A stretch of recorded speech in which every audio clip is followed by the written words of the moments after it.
with Khalif scoring almost half of your points tonight, do you think he's shouldering too much of the load? You know, every game's different in its personality and the way it's played. So tonight he had opportunities. I think he took advantage of them. And he can probably distribute a little more than he did tonight too, and trust in his teammates a little bit more. But for me, anytime he has the ball, I think we are a dangerous offensive team. Fran, were you surprised about the fact that the way they dominate the inside against you guys, 40 to 16, I think, for campaign? Like no, I was not surprised. They are very bullish. They have two guys that are very, very strong. I thought we did a better job in the second half of limiting how many in the paint points in terms of the post-ups. But there were a couple of second chance opportunities that hurt us. But I thought we defended better on the post-ups. Roberts was really tough to handle down inside a couple of times. Savage did a couple of really good things down there. We're not the bulkiest group. We had a lot of N1s. Is that just like defensively just being too tentative, not making a hard enough foul or making the right decisions? Yeah, I think so. I thought they attacked the glass for second chance opportunities and got a number of N1s that hurt us, although I'd like to see the film to see how many times that happened to us. There were a couple of great rebounds that they got, that they had stickbacks on. One great dunk by Roberts.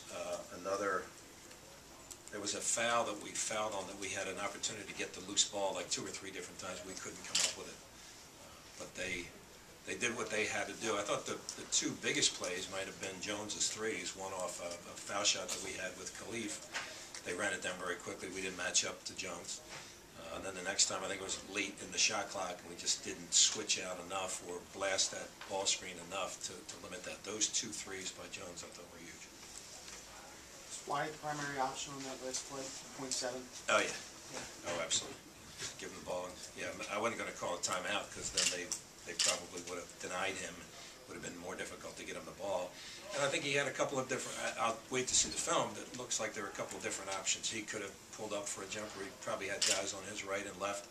It seemed to me there were a bunch of St. Joe guys in the middle, and he just forced it up there a little bit. And then on the last play, when you have .7, you have a bounce in you. You can still bounce it once. And I think he just rushed that last shot. But I don't want to give the ball to anybody else in that situation.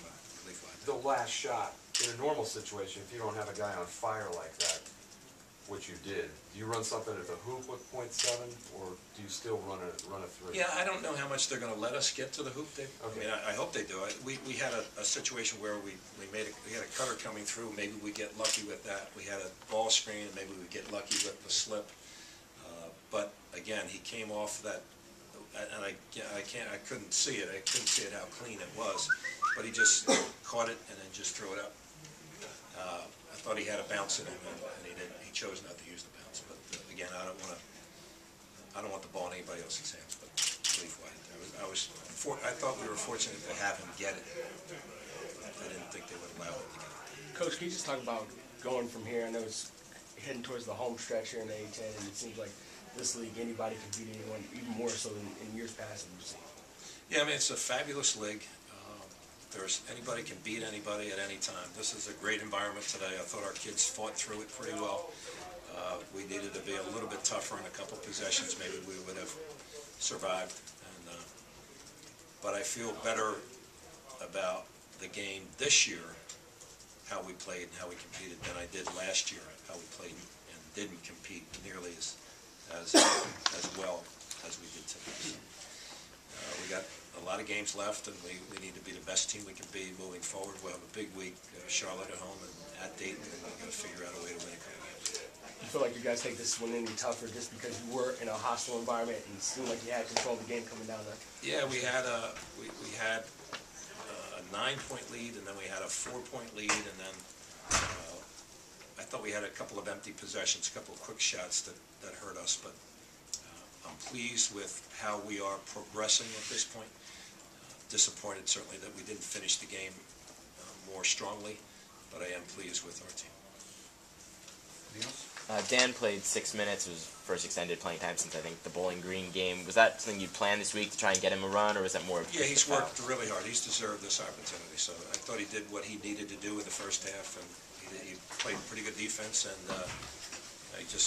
he made no mistakes out there. And then now the next time he'll get an opportunity. He did have one chance to score it in the first half, but I thought he did what he had to do. He's a great guy, and he's worked real hard. So he earned those minutes.